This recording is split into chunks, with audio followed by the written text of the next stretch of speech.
know. All right. If you guys have seen one of these, I've only seen a few of these.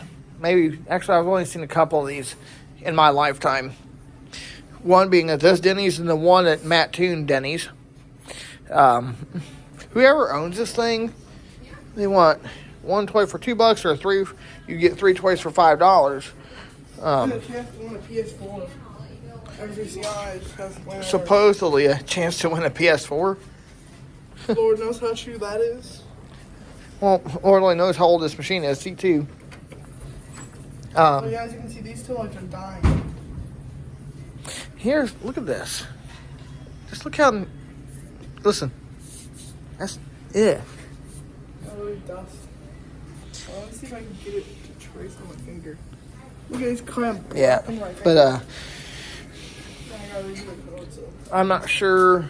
And as you can see, look, it's literally empty. Basically. Oh yeah. Poorly maintained. I'd be a better vendor and keep this thing filled.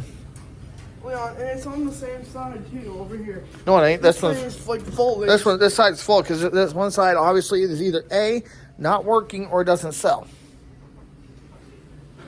So, I mean, these kind of bulk vending machines is definitely, I wouldn't say rare, but it ain't common. Oh. So, it's definitely something different.